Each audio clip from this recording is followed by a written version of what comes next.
Evening, everybody. Welcome to an episode of Old Reader, New Reader. I am very excited because today, lusciously, I just pay attention to his name he chose, is joining me again, which is, people have seen us together before. Lee's one of my best friends and a big comic book reader. And we became friends, like we were already friends, but like more friends after he was like, what comic book should I read? And I was like, and now I love him so much aggressively. And so this month when I was like, hey Maddie, it's just you bring on whoever you want. I was like, Lee, what's up? What do you want to read? Let's go. So welcome, Lee. Good to see you again. Hi, Maddie. Hello. Don't mind me, guys. I'm drinking hot chocolate and Bailey's today. So ooh. 2020 is, a year. So let's make decisions. So I gained the COVID-19. That's what my wife called it. The COVID-19. We're back to water. There's no booze or sugar drinks allowed in the Clark household. Yeah. So if you go back and if you look at the video we did for Heroes in Crisis, I look all right because I'm in the Middle East. My wife's gone. I can't leave the compound. I'm working out every day. I look good. But now I'm home all day. It's Lord of the Rings extended edition marathons and like puppy chow 24/7 in the Clark household. So, hey, I think everybody here can relate. We're just buying books. A lot of books, man. Like, I don't know if you've kept to the news, but comic book sales have been crazy. I think everybody's just reading books and buying stuff and just laying around at home. Yeah, I'm single-handedly trying to keep this like mom and pop bookshop in the strip mall down the street open. I support that. Yeah, I've been every once in a while I was checking up on my local comic book store. Just like, hey, you all still good? Everything's fine. I'll buy some more books. All right, so for those of you just joining in, today we chose two books, partly because I've been wanting to read Abbott for a long time, but I felt like because it's just one volume, even though more Abbott will be coming out, has been announced, I was worried that it wouldn't fill the whole time, because you never know. And so we decided to read Moonshine by Azzarello as well. So we both had some feelings about Moonshine. So I'd rather start off positive, and let's go with Abbott first. So this is Abbott by Saladin Ahmed. I really want to pronounce the artist's name, but unfortunately, I'm not sure how to do that. So forgive me. Sonny Cavillo, I think. Yes. Thank you. And it is about this Black female journalist in 1972 Detroit. Now, that on its own, cool enough for me to read. Right? If nothing else, I'd be like, yep, that's it. I love her. I don't need to know anything else.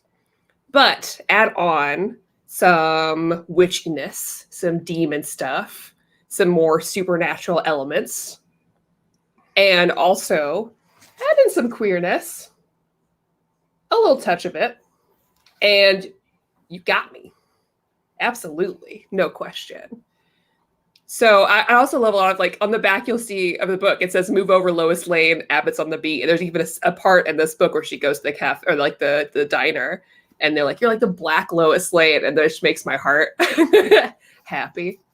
But yeah, I guess I'm trying to figure out the best way to dig into this really and describe it. Because she's already she works for this newspaper and White newspaper. And a lot of what she writes about is about crimes against Black men and Black people in particular. Happens to, like it does, tie a lot into police mishandling or brutality or what have you. Eerily mirrors every day, but this year in particular, right? And she. She's always being sent to work on this. Luckily, her boss is pretty cool because he really does support her, even though other people are like, we don't really like what she's writing, but their Black readership is way up. And he supports her because he knows that she's telling the truth, even if the higher ups are like, hey, we don't like her and the stories that she's telling in your paper. And eventually this leads into this new set of cases that she goes to investigate and photograph and write about for the paper that have a more of a mystical element. So one of the earlier ones is this like beheaded police horse, as in we only find the head. And she starts finding other deaths of younger Black people. And she who are starts all mutilated in some way. They're all like Yes. bisected or missing arms or something. Very creepy, very almost like Hannibal, some Hannibal stuff, you know? Yeah. Or like True Detective. And she is able to like see if there's like a demonic involvement, I guess, or like supernatural involvement. She can kind of see the stuff coming out. She knows it's this thing that killed her husband called Umbra, which is a dope name, by the way. And it's also been kind of an unsolved thing for her and thing people don't believe, right? So she's like, no, this spectral force killed my husband. And now I'm going to get and now it's doing this again. It's using these Black bodies for this experiment. Like, please, and continue, because I think I'm not doing a great job of like describing. No, you're hitting it. That was the big point I was going to bring up whenever we like got done with synopsis and start talking about themes. Was the co-opting of Black bodies by a wealthy white organization for its own ends. That's like the central evil that like the book is fighting against. Like, spoiler alert, we're going to spoil everything. It is only one volume, and I don't think that Right knowing now, what happens is going to ruin everything. But no. Stick with us. What it reads like is it reads like the first arc of something episodic. Like this might, I hope this becomes like a fucking Scooby-Doo thing. Like tune in this week to see what mystery Abbott gets into. Absolutely. That's what I really hope that they end up doing with the next line. So there's an evil white wizard, and he's going around and he is destroying Black men, specifically Black men. He like goes out of his way to make sure he's killing young Black men.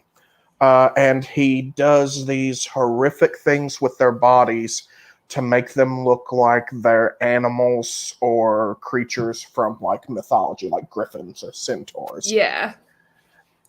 And he takes their will at the same time. So after these Black men are desecrated, he then co-ops them. He makes them attack other Black people, for instance. Mm-hmm. And Abbott is able to stop this with white. And when she stops this, the soul of the Black man is given its agency back, and he's able to attain peace. Now, if we talk about the light there, that becomes interesting because it's not framed in this, like, the Umbra is not dark, right? The Umbra is actually quite the opposite. Whenever they display the art for the Umbra, it's like psychedelic. It's purple and green, and it flows and ebbs almost like watercolor on the page, right? But when they talk about her light, it's also the light of her investigative journalism, right? So by day, she brings this spotlight to the horrors that are being perpetrated against the Black community in 70s Detroit.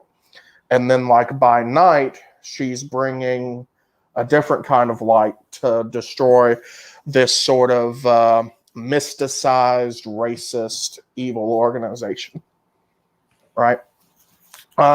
It reminded me a lot of Lovecraft Country. I was probably thinking the same episode, right? So I'm thinking first and last. Yeah, I was thinking the episode Letty's episode. I'm not going to spoil it, but there's a lot of like miscombination of bodies, a lot of like body horror, separating people and kind of putting them together. It reminded me of that, and then also a little bit of Get Out, because like just like the soul being basically taken away from these people, right?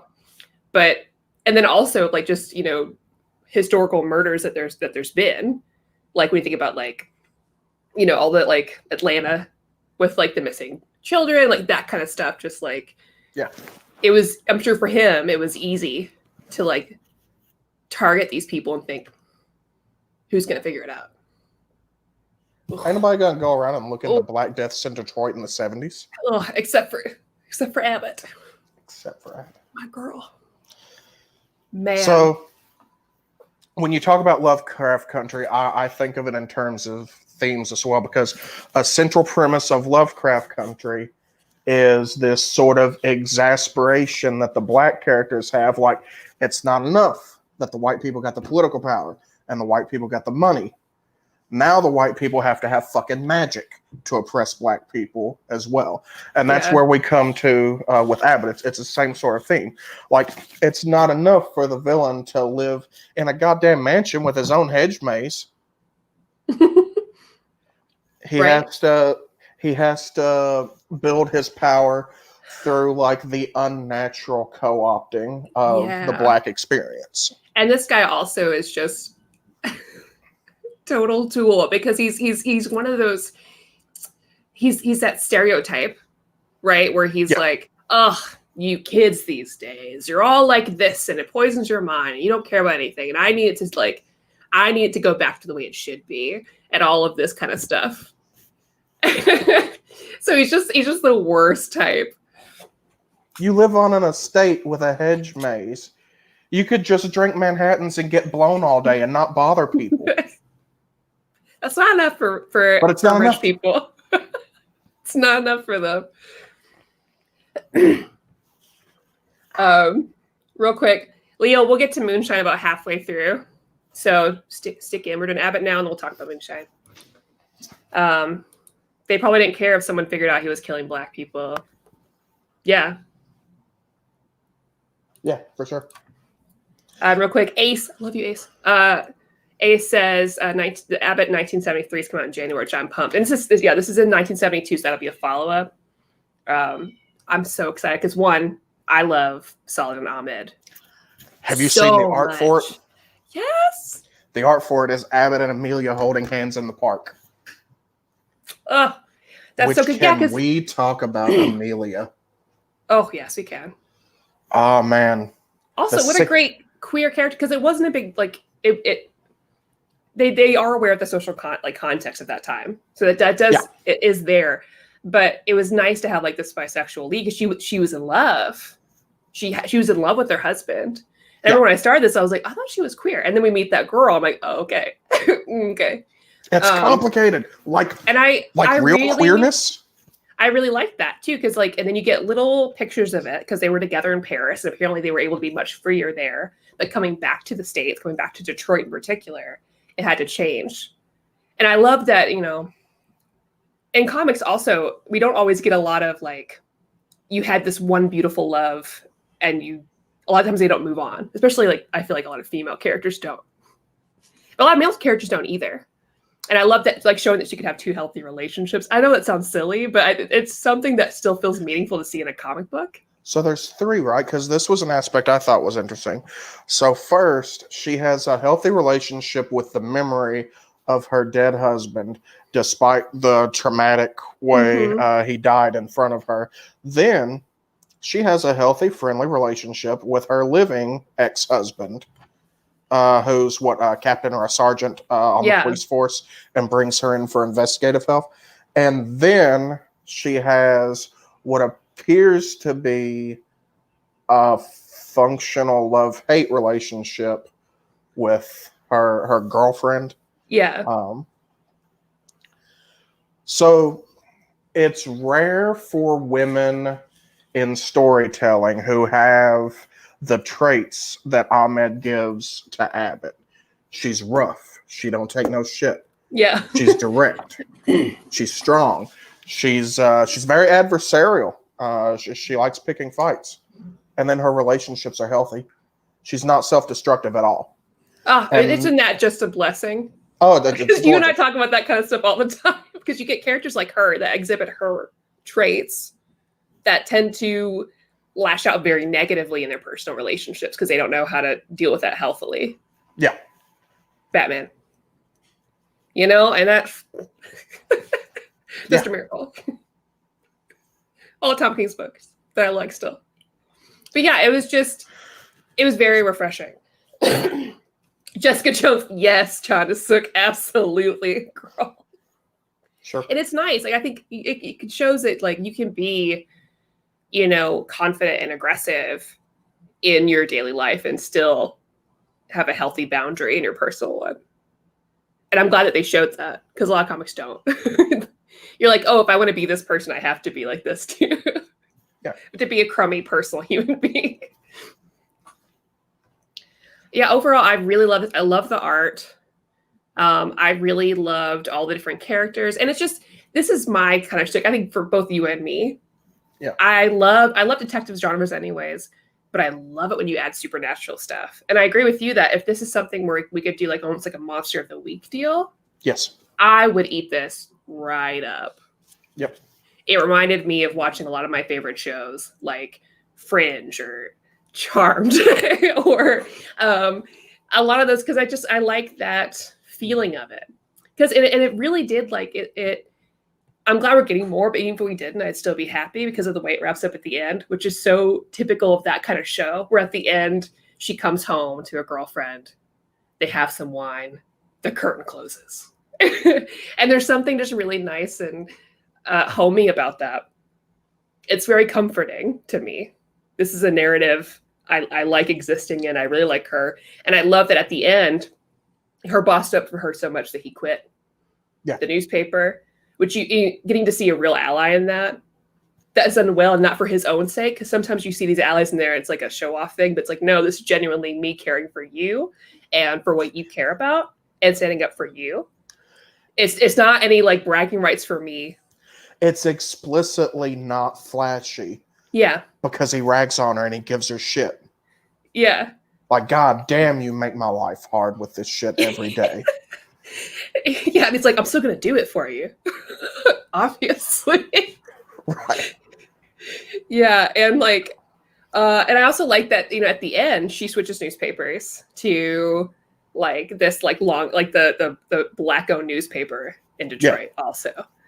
I think she's neat. Oh yeah, she's I like her she's style. A stellar character. Yeah. She reminds me of oh God, what's the Quentin Tarantino movie? Someone in the chat will know. Jackie Brown.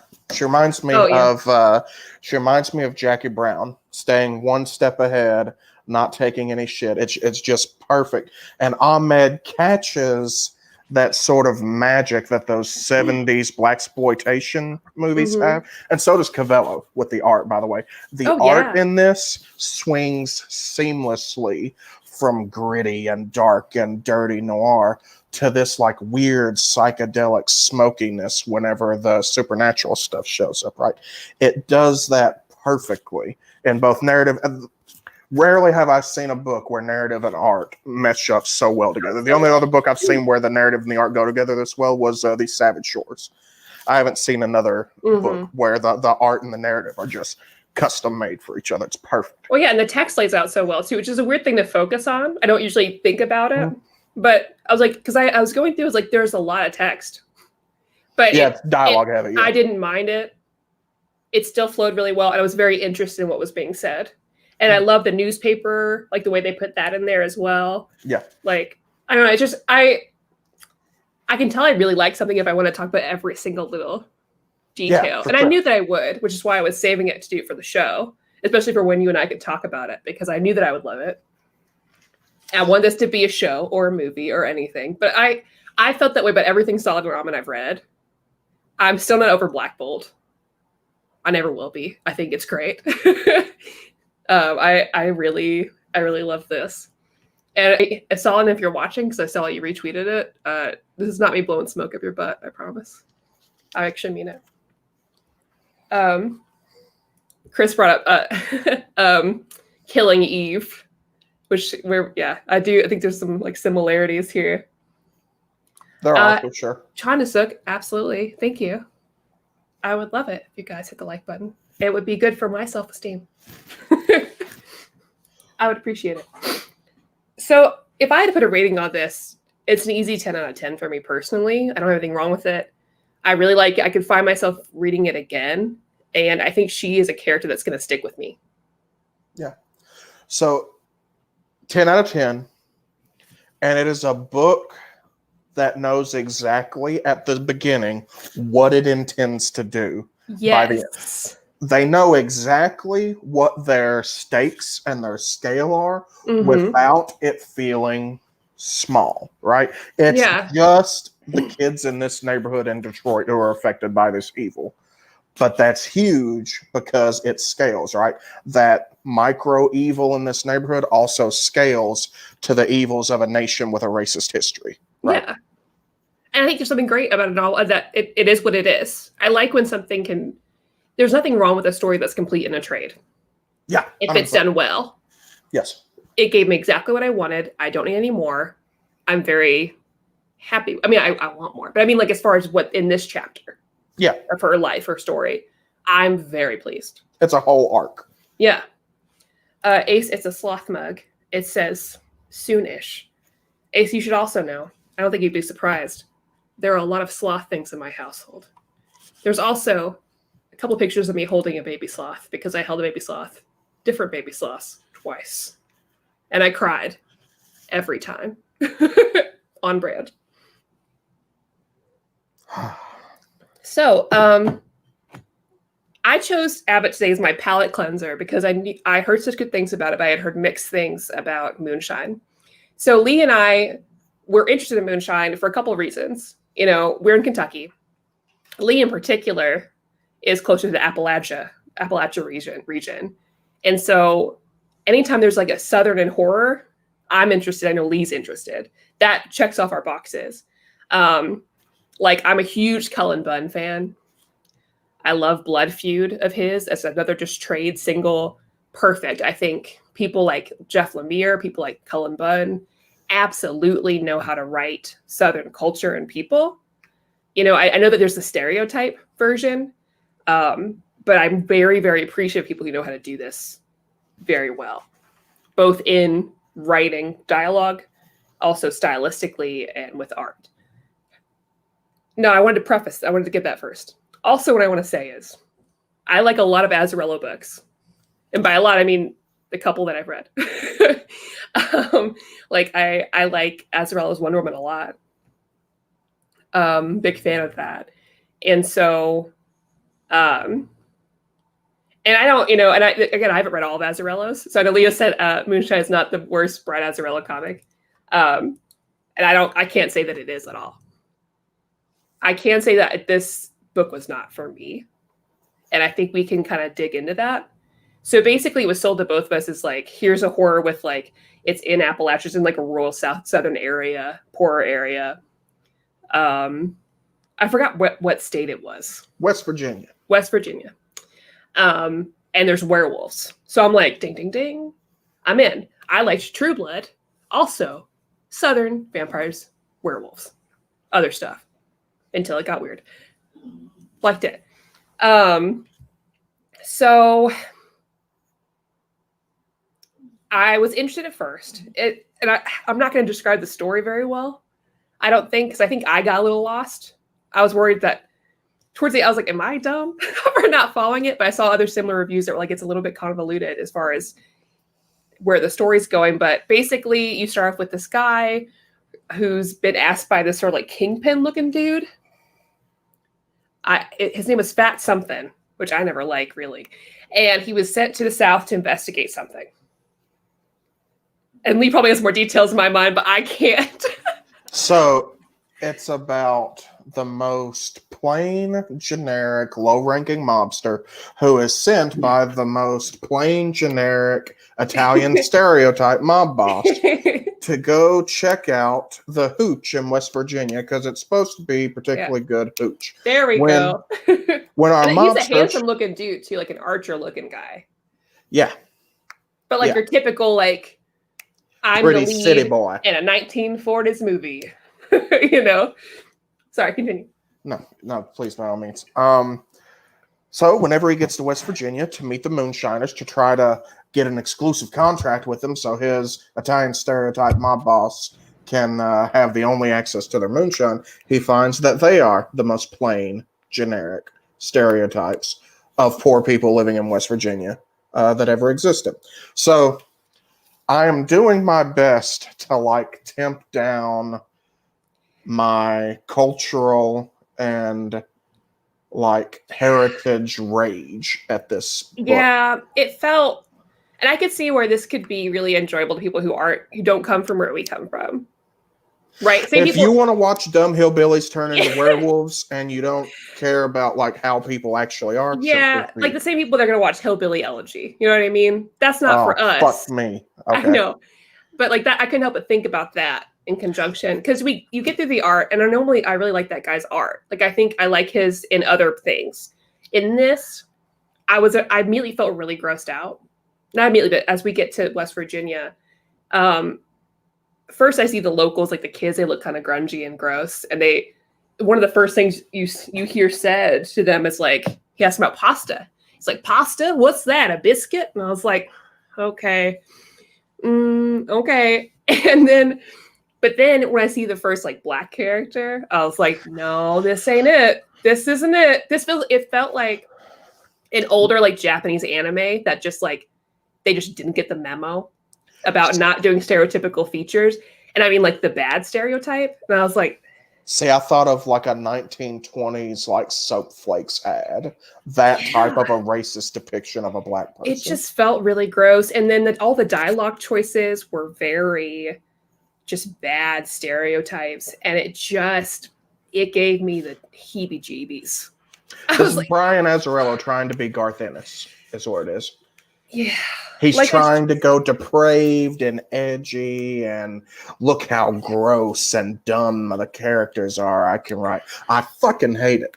And I think he got lost in his own story. Now, granted, I only read the first 2 volumes. Lee read the first 3. But within those... And it's an ongoing. I really felt like the narrative was lost. I feel like it was all over the place. I feel like it was hard to follow. I was really surprised when I looked at reviews online because I assumed a lot of them would be in line with what I thought, and they really weren't. No, the reviews are rave. I know. And so I was really surprised. So too are they for Hillbilly Elegy.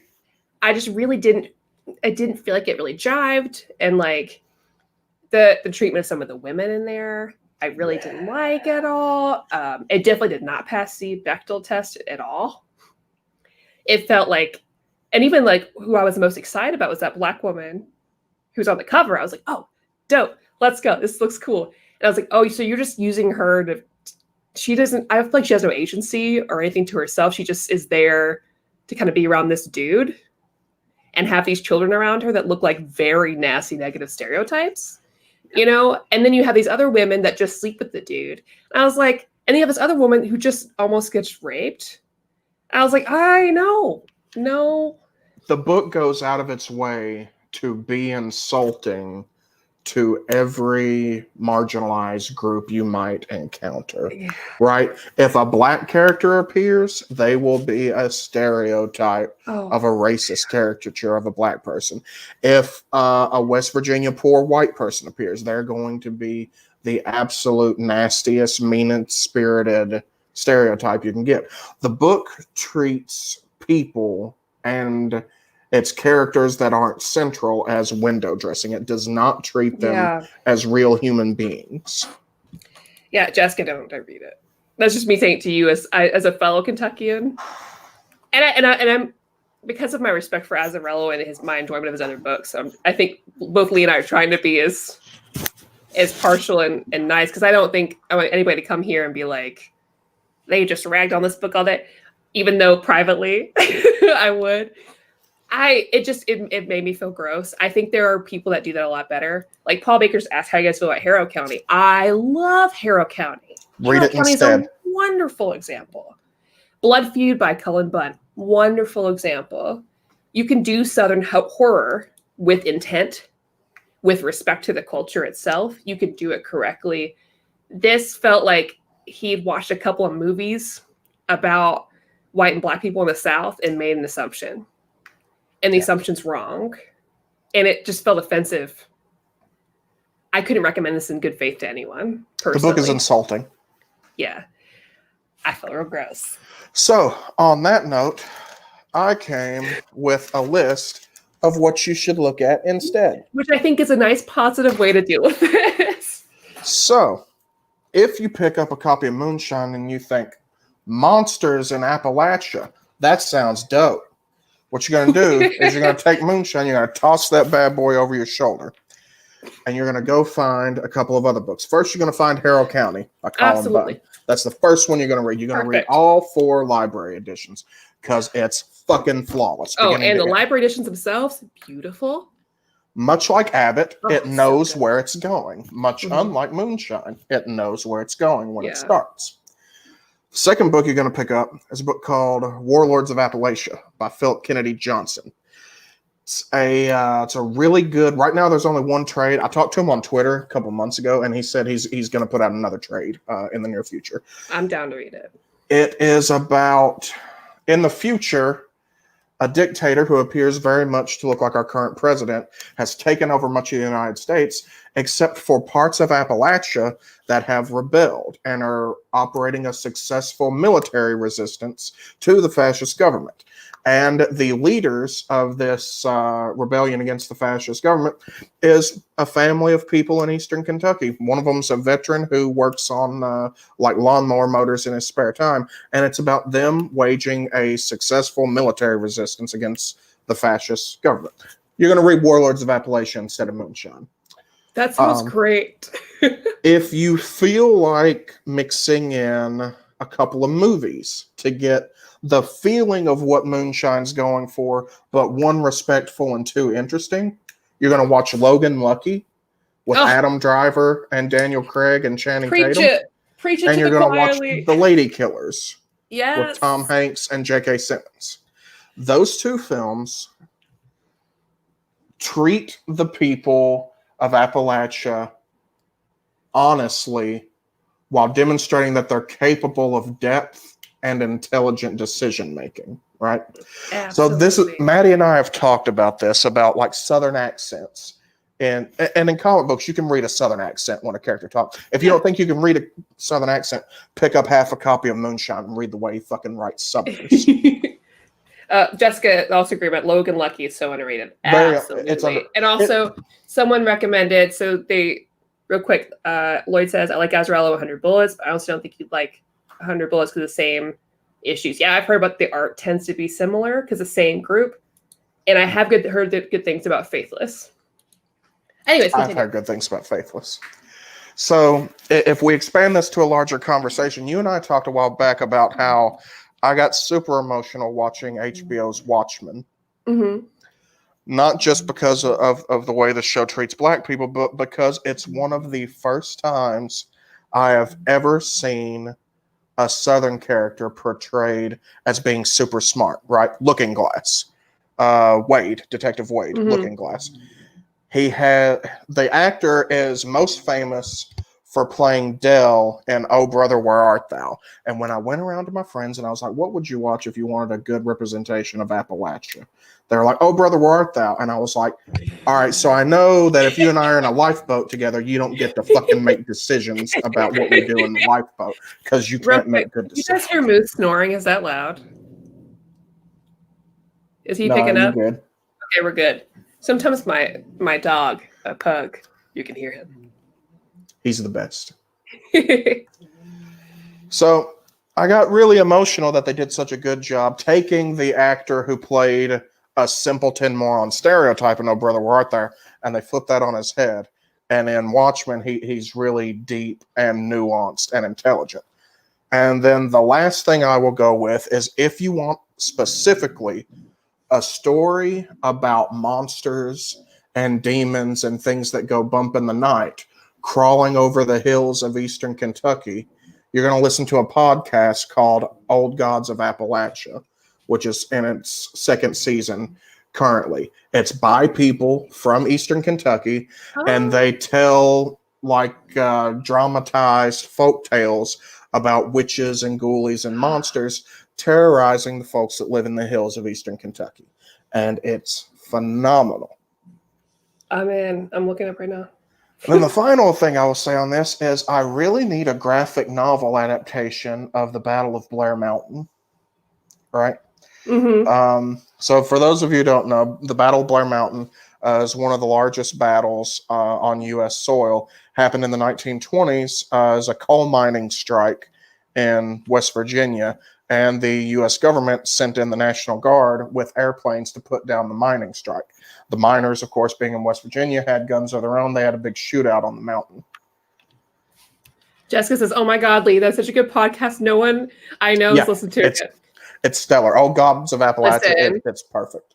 Lee, after this, I'll connect you too, because Jessica and I have mutual friends. We never met. We met through the show. You and her have mutual friends too. Ooh. I know. That's not cool.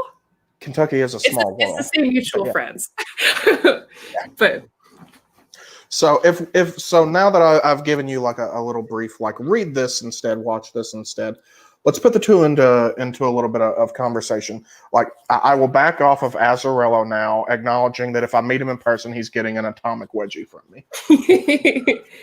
So if we put the two in context without ragging on them, okay?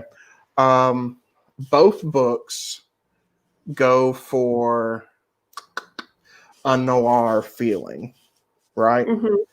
Moonshine goes for a feeling that really reminded me of the Batman animated series back in the 90s. It's like very much like it really wants to feel like Dick Tracy. That's what Moonshine wants to feel. It wants to feel like a Dick Tracy comic strip. Abbott also wants to feel like a Dick Tracy comic strip. So without realizing it, we actually created like a little bit of like, oh my God, I'm going to use the word synergy. There is a theme, luckily.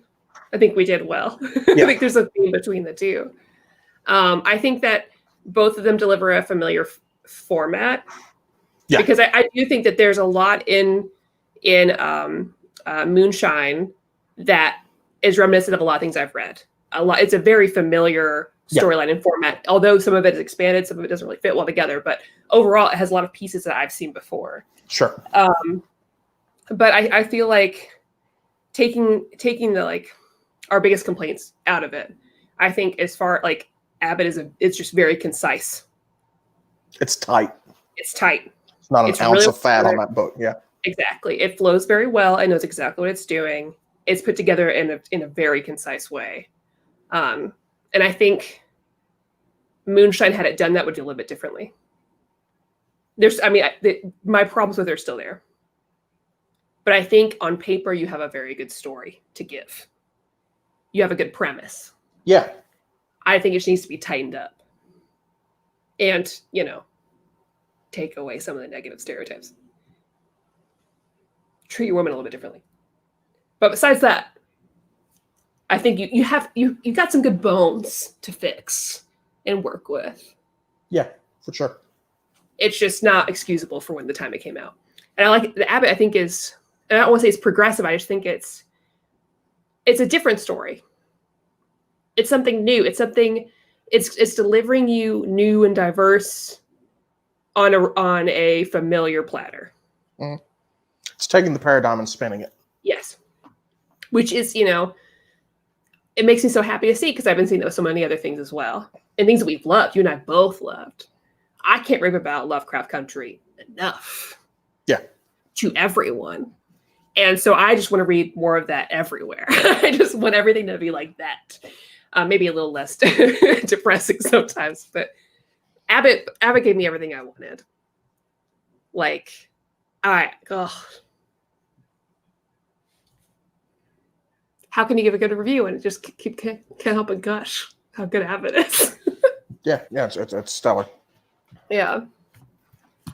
Elliot made a huge mistake and ate too many pizza rolls. This is what happens. I just not watching him.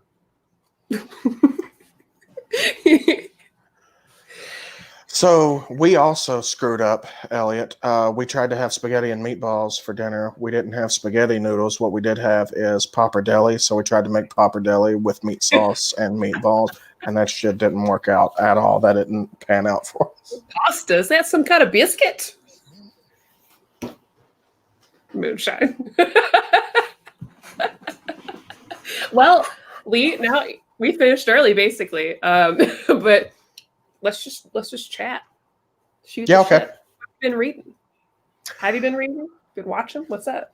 Yeah. So, I've been reading a lot of books recently. about space travel and first Oh, contact with aliens. It's like my jam right now. okay. So I read through the original trilogy of Mass Effect novels. They're by Okay, are those good? They're good. They're surprisingly Really? good.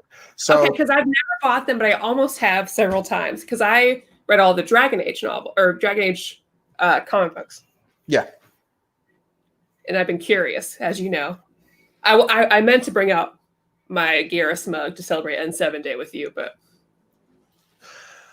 So there's this fun trend right now in video game and like popular franchise tie-in novels. They're really fucking good. It's weird. So the 3 Mass Effect novels are dope. A bunch of like the Star Wars Battlefront 2 video game tie-in novel is good. It's one of the better Star Wars books I've read. The Halo novels are good. I've heard some good things about that. And the only reason why is because I watch Brian David Gilbert's videos from Polygon. Yeah. I don't know if you watch his stuff. I love him. But he read through all the Halo novels. So I just judge my they're better than they have any right to be. Well, yeah, he said he got so invested because he does these things like a joke, right? So he read through all of them.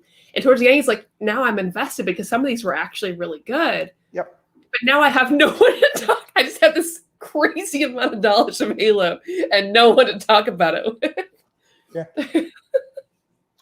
So like my favorite story in Star Wars is one of the shitty throwaway tie-in novels they put out a couple years ago. It's by Claudia Gray. It's called Lost Stars. Mm-hmm. Like almost no one read it. It's the best story in the Star Wars universe. So like it's set during the original trilogy, so in the Luke, Leia, Han Solo time period. You named that one at least, right? So if you're looking for the Mass Effect novels, they're Ascension, Deception, and I think Insurrection. Okay. One of them's about the elusive man, and it's the Mass Effect novels. Yeah, so that was the Mass Effect. Okay, ones. sorry. They're by Drew Carpesian, who wrote the original trilogy of games, and they're called Ascension, Deception, and I think Insurrection. But so the Star Wars novel, Lost Stars, it's set during the original trilogy. And it's about these 2 kids, they're best friends on this distant backwater planet, and both of them want nothing more than to grow up and be starfighter pilots for the Empire. Because, like, they're kids, all they've ever known their whole lives is Empire propaganda. The Empire is peace and security. Yeah. So they both grow up, they go to academy together, and they start falling in love. It's a guy and a girl, and they start falling in love. But it's like strictly forbidden at the Imperial Naval Academy or whatever. I love Lost Stars so much. I bought the manga adaptation. I do not do manga. So I just realized Lost Stars was adapted into a 3-part Preach manga. for Lost Stars, says Paul Baker. That book has no right being as good as it is. I don't even like romance novels. It blew me away anyway. So before I fuck around and go into this too much, Maddie, what if you had... If you could, since it's a manga, you could do an old reader, new reader on Lost Stars. It's really the manga is done just terrifically. It's really fucking good. Oh, okay, all right. I'm interested. And it's like an honest to God like romance in Star Wars person. Although I've been trying. Yeah, but that's the kind of story I could get into because those are the kind of stories I get into. It's like the random shit. Yes. It's never it's never the big plot of the thing, right? It's very minimal. It does a perfect job of making sure that everyone from the movies is way in the fucking background. Like somebody will show up and be like, oh shit, did you hear there was a battle on Endor? Oh no, that's dope. Ace. They start falling in love, happy face. It's a guy and a girl, sad face. Yeah, it is not a queer romance, though I would really like to see a queer romance in Star Wars. Michael, we were in the same intelligence analysis class together in grad school. Yes. So we met in school together. The first time we knew we could be friends was one day Maddie heard me ranting to someone about how Mass Effect can be used to explain international relations. And she was like, who the fuck is this kid that showed up out of nowhere? Did you know that I love Garrus Vakarian?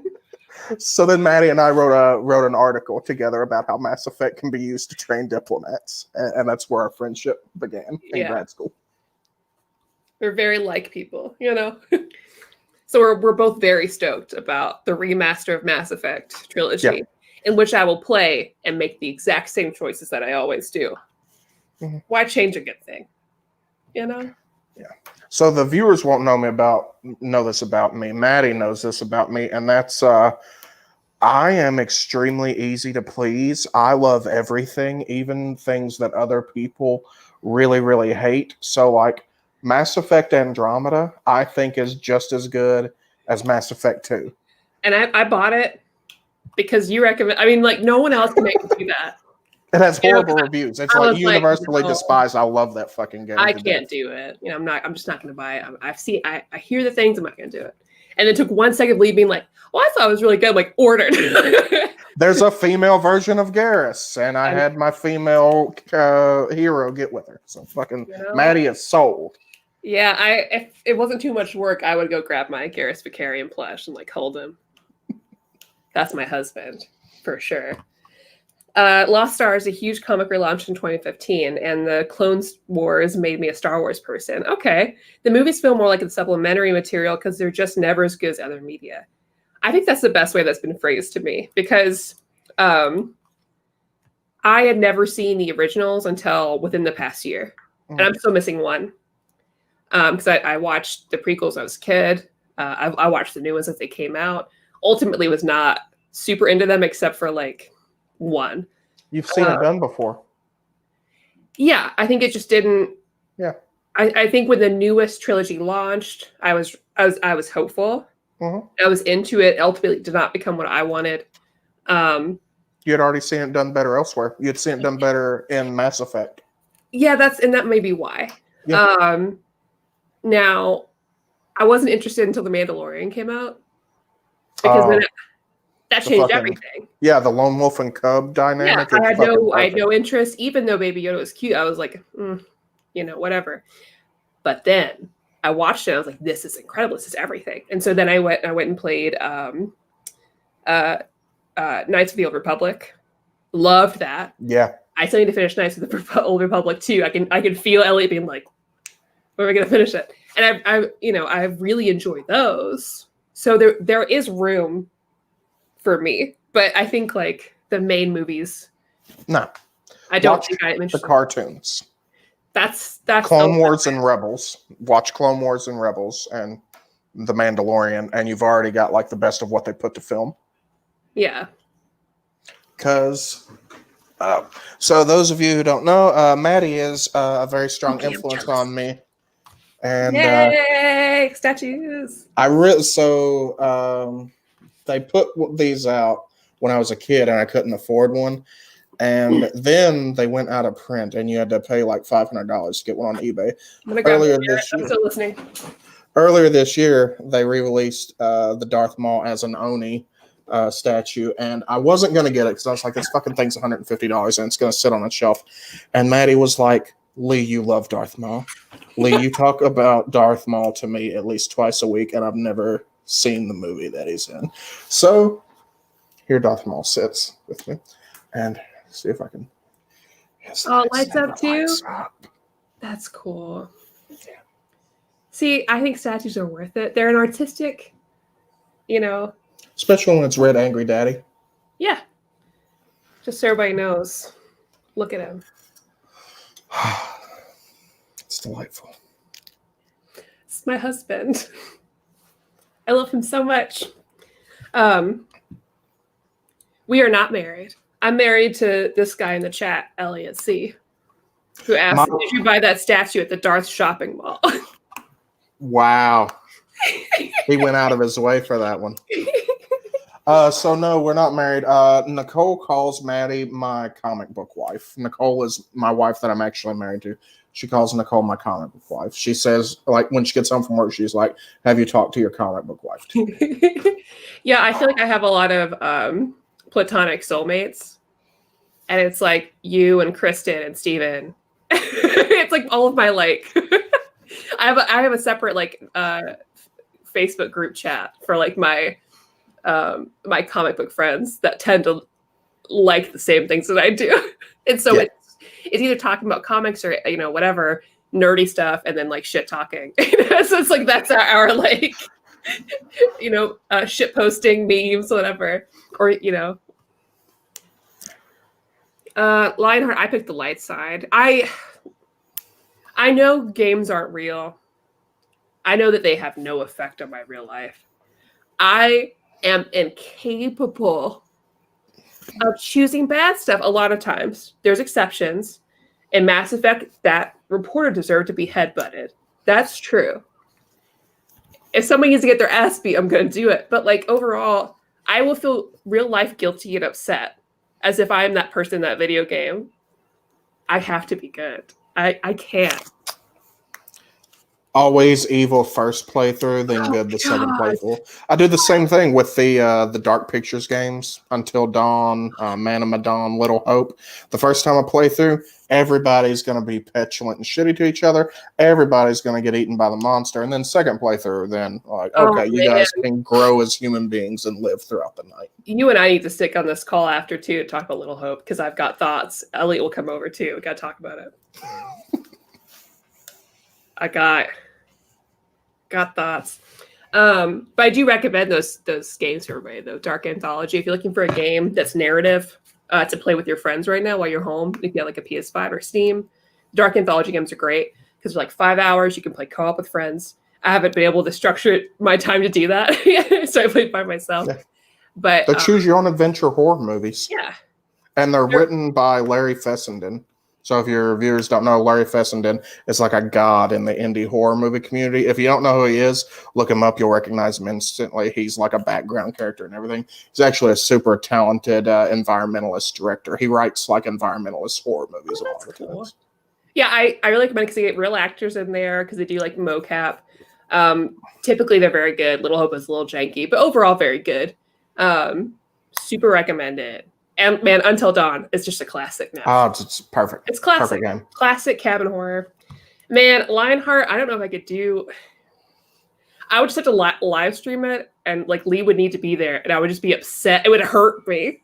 I would have to drink at the same time, so I'd be like... If you need the devil on your shoulder, I'm right there. Yeah, that I think I would need to. Oh man, Saito, if I could have a remake of KOTOR. Also just more KOTOR. It absolutely deserves it. That story is so rich. It's fun to play right now, dated as it is. Oh my gosh. And that game made me love Wookiees so much. I was okay at Wookiees. I was like, okay, Chewbacca looks cool, whatever. But then you go to this area with like the Wookiees there, and I was like, I'll fucking die for this Wookiee friend of mine. I'll die for all of them.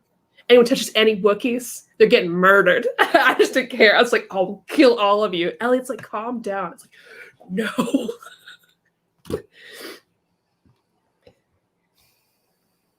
Let's see. Okay. Leo, I didn't see your Q&A. It's more of an A than a Q, but it says you like Roman Polanski.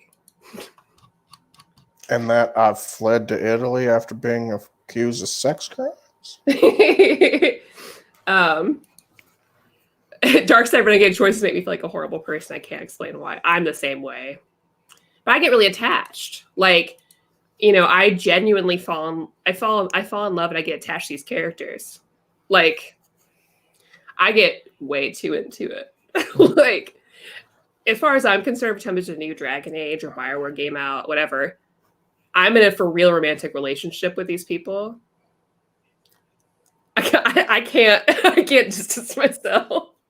Dragon Age, I was married to Alistair for sure, for real life. I felt like. What is that series of games where you're like a generic superhero? I think they're PlayStation exclusives. The first couple of them, I think, came out on PS2 or PS3, and you had like electrical powers. And there's a newer one. I can't remember the name of it. Does it start with an I? It's not Injustice. No, but it's something like that. I played 2 of them. Someone One in was the the chat one, will tell us in like 5 one seconds. was a shorter one with the girl. They were both on PlayStation Plus for free. So I played the short one with the girl. Infamous. Infamous. Baker. Thank you, Paul. Okay. Love that. So well, I played the last 2, so I didn't play the rest. But so yeah, everybody's like, come on, you guys. the most recent Infamous game, or I guess the one where you play as the young woman, I think that one's DLC. But the most recent Infamous game, if you play through it good, it's like a Hallmark movie quality of writing. Oh, It's yeah. just bad. And one of my friends told me, he was like, dude, if you play through Evil, it's actually really, really good. God damn it, Elliot. Shocky boy goes to town.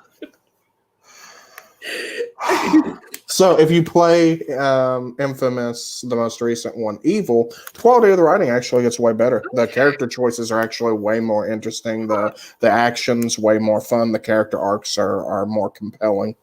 It's weird. It's like they had 2 writers' rooms, one for good game, one for evil game. And like the dudes in good game were just clown show. Huh. That's interesting. Neat. Oh man, speaking of games, you're gonna pick up Assassin's Creed Valhalla. I was gonna call it Viking Town. So I haven't played an Assassin's Creed game since the pirate one. I'm just way, way, way behind. Oh, I haven't either. I just want to be a woman Viking. I don't even care about the substance of the game. I was like, I just want to be a lady. I'm told the ancient Greece one is super dope. I have played that too, Odyssey. And if you play as the lady, Maddie, I know you can get real buff. Real buff. Yeah. If you were to go on Pinterest and look up Assassin's Creed Cassandra, you would be like, okay. I could just play that one first. Let me just save some money. So, let me move first this weekend, and then I'll just treat myself. Like, hey, congrats on moving. So, I have a friend who's a Twitch streamer, goes by MX Match Trash, and he, I think, studied Norse mythology in college, and he's super into Norse mythology. And apparently a buddy of his who he knew who like used to teach Norse mythology was actually like the advisor on that game. Okay. He was saying like, on my Twitch stream, I'm going to play through this and I'm going to give like expert analysis as we're going through it to see like where they got stuff right and where they got stuff wrong. And apparently the dude just found out that like a buddy of his like went and gave lectures to the Ubisoft developers about like how to be accurate Norse culture. So well, apparently they did the homework. Like, we are all into like Viking documentaries and shows and like. See, I don't know shit about them. I don't know anything. I don't know the first thing about them. Yeah, couldn't tell you the first thing about them, except like what Rose says about them in the Golden Girls. Like as close as I get. That's not what I was expecting to hear. Oh man, Ace people apparently want to pay me like so much money for this nose twitch. A guy messaged me on Instagram, was like, hey, I'll pay you $200. It's like, what? Make an OnlyFans for that nose twitch. I guess. Buy a house. It's too late. I already bought. I guess I can pay it off. I'll buy some figures. So, Maddie, what have you been reading? Not much really. So like, because a lot of my reading right now is for the show because I've been so busy with work. But I read all of The Promised Neverland on Shonen Jump, which I think you would like. It's like about these kids raised in an orphanage, and then they figure out like because everybody gets basically eventually adopted. They're raised by a woman they call mother. They've been there their whole lives, as far as they know. When you hit like 12 or so, you usually end up getting adopted. But one time they went to go, like, this is all in the beginning, so it's not really spoilers, but they find out that actually they're like a farm, like a human farm. So they're surrounded by demons in their area or whatever. Oh, so shit. like, they're like the high quality because like your brain ability matters. So they figure this out, and they're incredibly smart kids, and so it follows them like escaping and like figuring out the secrets of this world and how it got this way, where the rest of humanity is. It's really good. I mean, it's very similar to like a lot of like YA novels, I feel like, but it's done by these younger children. Really, really like it. So, and that's all on Shonen Jump. So as long as you pay $3 a month, you can read it all, but only 100 chapters a day. They do limit me with that. How rude. Do you hit that? Yes. God damn. But yeah, not much else because I've been mostly busy just like watching stuff and working. So like I watched all of Queen's Gambit. We watched hello. I forget what else, but that's about it right now. We're playing Little Hope. We played that last week. We're rewatching Spartacus right now, beginning to end. And we always like laugh at the dialogue. The dialogue's like super, super cheesy. But we started like talking the other day and we were like, why the fuck is this show with like oiled up hot guys? Why is it so good? Why does it keep your attention? So like besides the fact that it's like basically softcore porn, like the writing's like shockingly good, you know. Okay. So we were like, why is it so good? And I started looking, every fucking episode written by women. It's a show about muscly, oiled up dudes with swords written by women. So that's why Outlander's good. Right. Yeah, 100%. It's a good show. All right, so we're hitting time. We are. But I want you to stay on so we can talk about Little Hope after this. But thank you all so much for hanging out. Lee, thank you for joining. I already have plans to still Lee about once a month from now on, so expect to see him again. This is part of this because I love talk comics books with you, and other parts of it is just this way I have a scheduled hangout. Yeah. That we have to stick to, which is wonderful because you already like brought my mood up so much. So like I think that comes across to people, but I really appreciate everybody hanging out.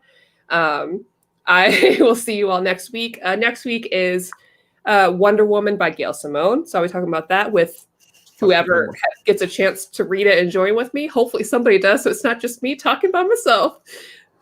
We'll see. But yeah, thank you so much, Lee. Of course. Thank you for having me. Everybody have a good night.